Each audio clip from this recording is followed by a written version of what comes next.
All right, welcome to week 8 of the algorithm. So let's get started.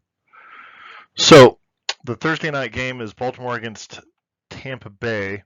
The odds are that Baltimore is going to win by 1.5, and that is pretty much in alignment with what the correlated and the calculated points come up to be.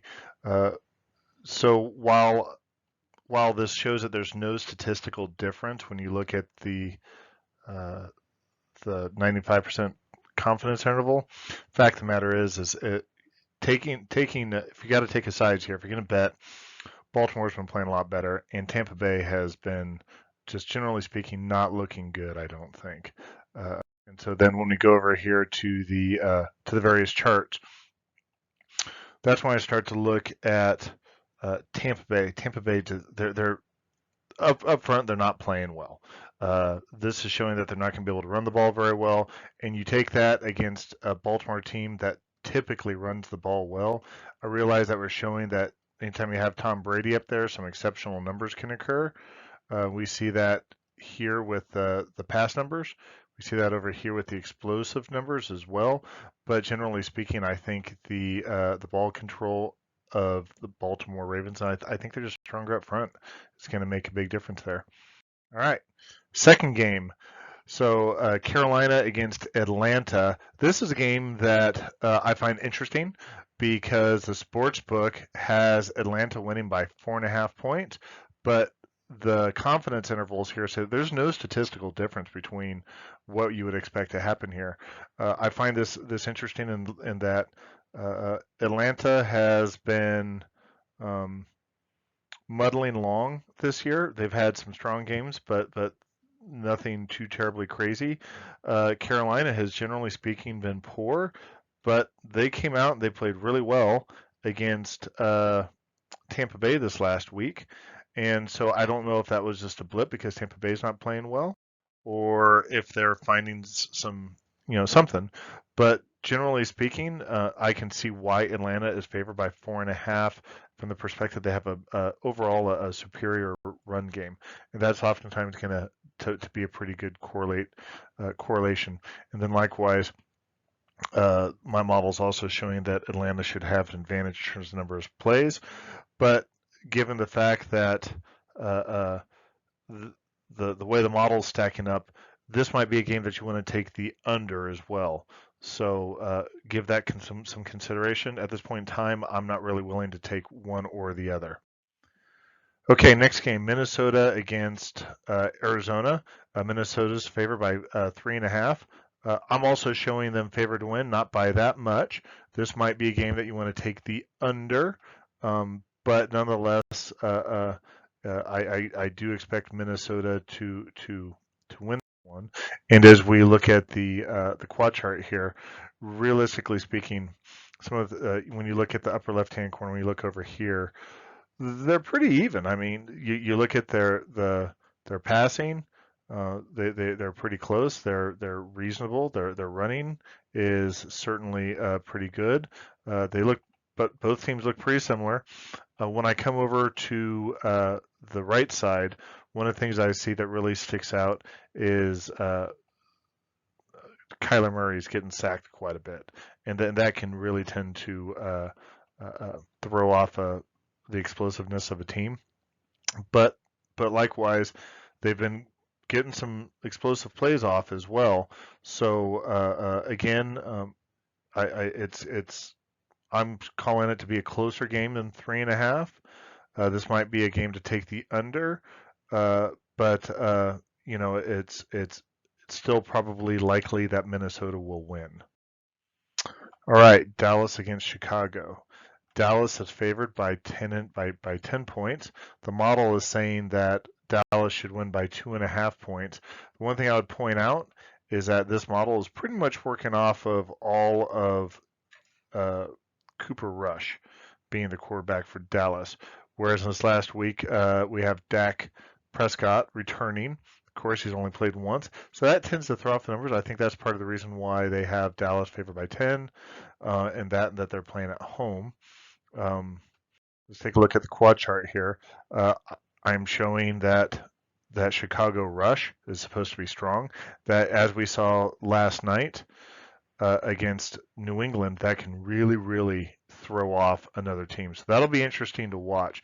But I'm also showing here is they're having that Bears offensive line is really having a hard time protecting uh, um, their quarterback, Justin Fields. And so with that, we do have a strong running game by Dallas, and this is not a particularly strong passing game by Dallas.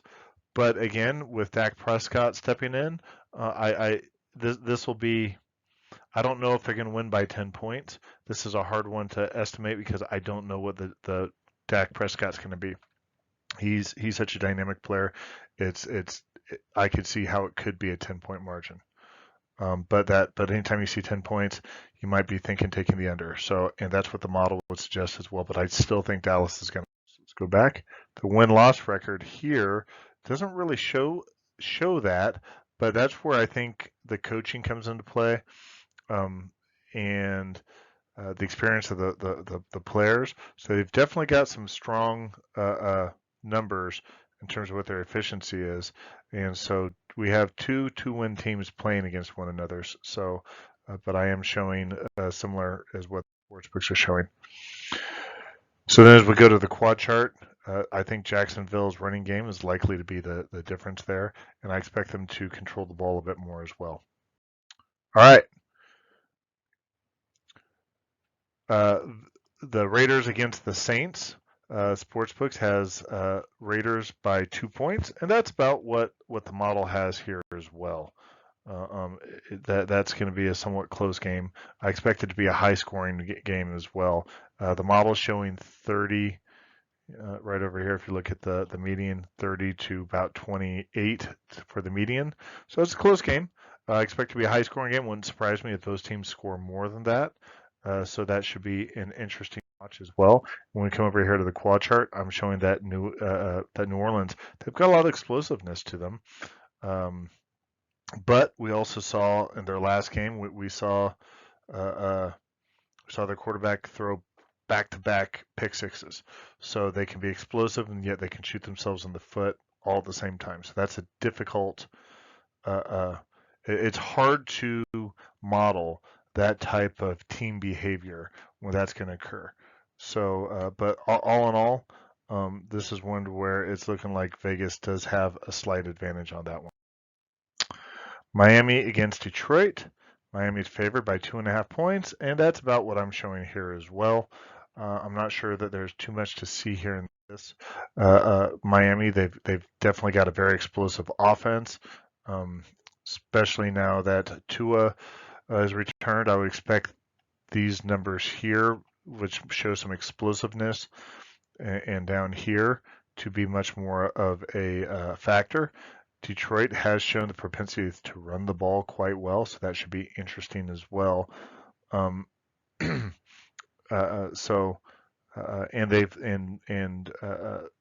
Detroit can have some explosiveness, but all in all, I think Miami has the advantage on that one. But as you go back and look at it, it's a close game, slight advantage to New England. So we'll see how that goes. That's when you just have to pick to which one you think has the advantage. All right, Pittsburgh versus Philadelphia. Okay, I made a mistake here. I forgot to move the circle down. I am not taking Pittsburgh. I am taking Philadelphia. Sportsbook has Philadelphia by 11, and I'm showing that that's probably pretty close as well. With that, when you come over here, first off, I think Philadelphia is just going to have a lot better of a running game. And then when you come over here, when you look at the explosiveness, the ability to have that ability to get multiple 20 to 40 yard plus types of plays really makes a difference. And you can really see a big difference between the two when you come down here to Pittsburgh. Pittsburgh just doesn't have the explosion. You're seeing a lot of interceptions. You're seeing a lot of sacks, which is going to lead to a lot of those turnovers, which is going to really allow that score to get away from them. All right, let's move on to Tennessee versus Houston. In this case here, Tennessee is favored by 2 points. I'm showing that Tennessee has a slight favorite, but they're not. The confidence interval is showing that they're statistically about even, with just a slight advantage to Tennessee. I'm not sure that they really are going to get that 2 points. Houston is playing at home. If you believe that home field advantage is going to make Indianapolis is favored by 3. I'm showing that Washington should win by 7.5. Quite frankly, I think Washington is probably better than what most predictions give them credit for. So then when I come over here and look at it, one thing I'll say is both teams are pretty equal here when it comes to their rushing and, well, their passing and their rushing. Indianapolis, they're benching Matt Ryan. So we'll see how their new quarterback does. They're not able to protect the quarterback they have, and maybe that's got to do with Matt Ryan anyhow. But then when we come over here, Washington, they've got some spunk to them. They've got some explosiveness to them. They're going to be protecting the quarterback a little bit better. And I would just say that Indianapolis seems to be struggling with who they are, and in Washington, they might not have a great record, but they seem to be finding themselves. Next, we have San Francisco against the Rams. This is an interesting one. San Francisco is favored by 1.5. San Francisco has lost their last 2 games, but at the same time, I would look at it and say that the Rams' last game was against Carolina, where they won. And again, I don't think that the Rams played well in that win. And then they've lost. They got beat handily 3 games ago by San Francisco, 24-9. Yet the odds makers seem to be attributing an awful lot of points to the Rams for their home field advantage, and probably because it's their second time facing them. But again, looking at the way that the numbers stack up, San Francisco's got a strong offensive and defensive line, and they're running the ball well. They added Christian McCaffrey, which after a full week of integrating into that offense, I don't see them getting worse. I see them getting better. The Rams are struggling with protecting the quarterback, with protecting the ball, and I would expect that. And then when you go down here, you look at the San Francisco explosiveness. They're much more explosive than the Rams, and I expect that to get a lot better with Christian McCaffrey. Next, Giants against the Seahawks. The line is -3 for Seattle, and that's pretty much in alignment with what I have. I am showing in both the calculated, the correlated, and then the averaged models are showing about the same.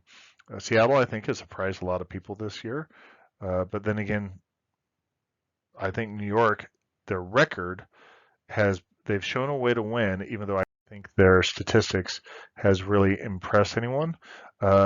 Their passing game has been pretty anemic, but their rushing game with Saquon Barkley has been nothing short of phenomenal. But then when you look at Seattle, their rushing game is equally impressive. Their passing game is good. And what I'd really point out is look at these outliers here and here. That's where you're seeing that explosiveness, which is giving that advantage to Seattle. One to where the model is showing that Buffalo should win by quite a bit, and I'll probably bet that way too. But I always feel uncomfortable doing that when you have Aaron Rodgers on the other side, who can somehow just magically put up 400 yards of passing and 5 touchdowns. So they've got a poor line. They don't rush well. Is that likely to happen against a good team like Buffalo? Probably not. But it's just one of those where you always feel a little queasy about. Okay, Cincinnati against Cleveland. So Sportsbook has Cincinnati favored by 3.5, which is exactly what I have them favored at, showing about a 24-20 victory. So the the median scores are matching the point spread as well. I would definitely say that in the past few games, Cincinnati is starting to, with Joe Burrow, is starting to show what he's capable of. What's interesting is Cleveland. They just don't seem to be able to find it. Their defense seems to stink. I thought that was going to be a strong area for them. They're rushing the ball well. I would have expected that, but everything else seems to be falling apart. So when we come over here to the quad charts, I am showing a strong rushing game for Cleveland, and an adequate rushing game for Cincinnati. I would say that I think that this passing game is probably understating what Joe Burrow is going to be able to do. I would expect he's going to be operating more in here. What I would point out is I think that this number down here for the explosiveness part is showing some advantage for Cincinnati as well. So you can't rule that out. So that's one to where I would probably I'm inclined to take Cincinnati.